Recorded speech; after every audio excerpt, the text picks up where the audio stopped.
नमस्कार बच्चों। आज हम सीखने जा रहे हैं आयाम। आयाम अर्थात एरिया। चार तरह के आकार है यहाँ पर, जिसमें से ये है त्रिकोण, ये है अर्थात ट्रायंगल, ये है आयत जो है रेक्टेंगल, यह है वर्ग जो है स्क्वायर, और यह है सामान्य चतुर्भुज जो कि है पैरेललोग्राम। ठीक है, तो मैंने इनके हिंदी और अंग्रेज़ी नाम दोनों बताए हैं। अब मैं आपको पहले बताता हूँ कि आयत का आयाम कितना होगा। तो पहले देखते हैं कि आयत का आयाम कितना होगा। इसके लिए मैं एक उदाहरण लूँगा, जिसके लिए ये है एक आयत, यानी कि ये है एक रेक्टेंगल। इसके लिए इसकी लंबाई और इसकी चौड़ाई इतनी है, तो इसका आयाम हो जाएगा इसकी लंबाई गुना इसकी चौड़ाई।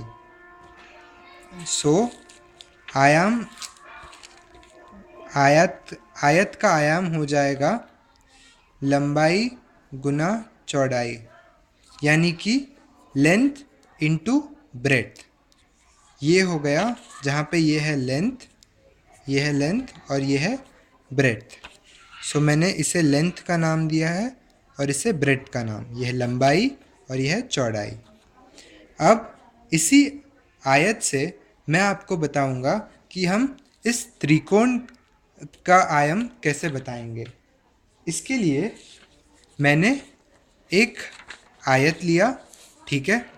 इस आयत को मैंने बीच में से ऐसे दबा दिया। अब इस आयत को मैं एक कैंची से दो बराबर हिस्सों में काट दूंगा।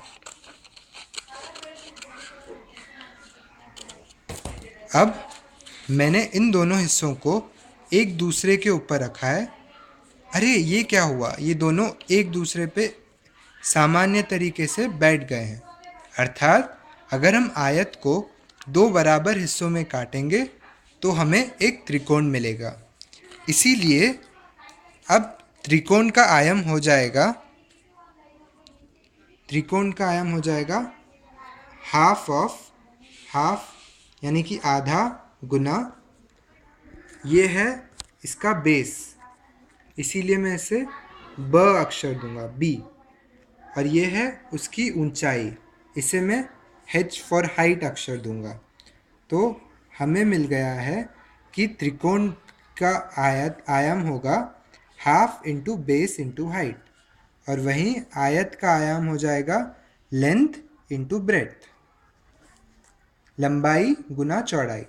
अब देखते हैं एक वर्ग के लिए क्या होता है। वर्ग जिसे हम कहते हैं स्क्वायर, इसमें ये एक आयत की तरह ही है, लेकिन फ़र्क बस इतना है कि आयत में एक लंबा होता है, एक चीज़ लंबा होता है और एक चौड़ा।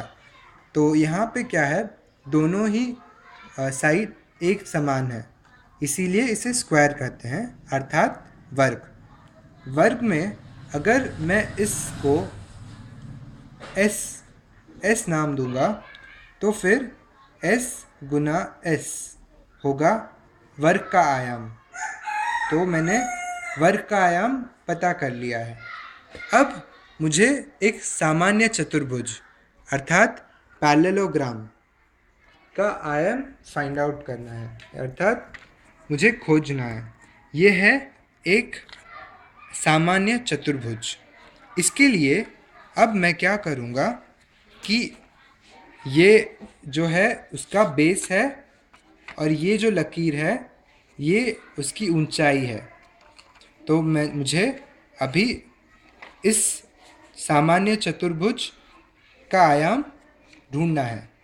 इसके लिए मैं इसकी ऊंचाई से एक लकीर बनाकर यहाँ पे इसे मोड़ दूंगा।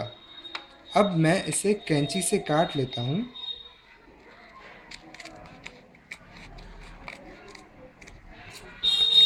अब मैंने इस मोड़े हुए हिस्से को उल्टा कर यहाँ पे रख दिया है, और इसी तरह बन गया है एक आयत अर्थात रेक्टेंगल। इस रेक्टेंगल का आयाम होगा जो ऊंचाई मैंने ली थी और जो चौड़ाई मैंने ली थी, यानी कि बेस इंटू हाइट। यहाँ पे ऊंचाई एक सामान्य चतुर्भुज में हमने ऊंचाई ली थी, तो वही फ़र्क होता है इन दोनों में। इसीलिए अब मैं लूँगा इसका आयाम हो जाएगा बेस इंटू हाइट। मैं फिर से एक बार दोहराता हूँ कि हमें कैसे मिला है। ये था हमारा सामान्य चतुर्भुज यानी कि पैरेललोग्राम। इसे मैंने काट दिया और यहाँ पर ऐसे रखने से ये आयत बन गया। इस आयत का आयाम हो जाएगा base into length into breadth. यहाँ पे जो एरिया है, जो ऊंचाई है, वो हो गई ब्रेड्थ, और जो बेस है वो हो गया बेस, वो बेस ही रहा। इस तरह से मुझे मिल गया सामान्य चतुर्भुज का आयाम। इसी के साथ आज की पाठशाला खत्म होती है। फिर से हम एक बार देख लेते हैं कि एक त्रिकोण का आयाम है half into base into height, एक आयत का आयाम है लेंथ इंटू ब्रेड्थ, एक वर्ग का आयाम है एस इंटू एस, एक सामान्य चतुर्भुज का आयाम है बेस इंटू हाइट। अब हम एक उदाहरण लेते हैं कि उदाहरण से ये है एक त्रिकोण और ये तो बन गया कुछ घर जैसा ही, ठीक है। इस त्रिकोण की ऊंचाई है,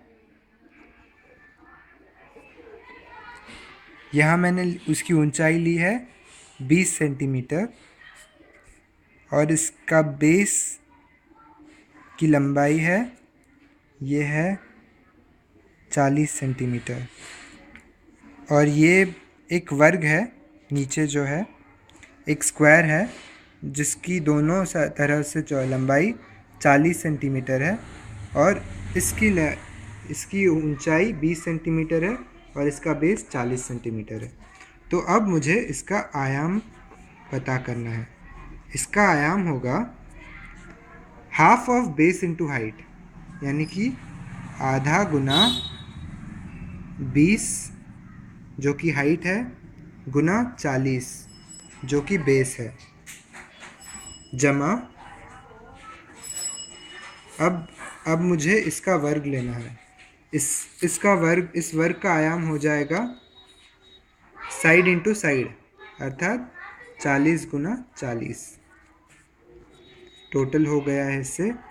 अभी 2 और 10 मैं जोड़ देता हूँ। इसके बाद 10 गुना 40 हो जाएगा 400, और यहाँ पे 40 गुना 40 हो जाएगा 1600। अब इन दोनों को जमा कर देता हूँ, ये हो गया 2000। तो 2000 हो गई यानी कि मैंने जो घर बनाया था इसका आयाम।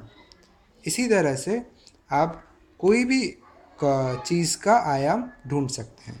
धन्यवाद।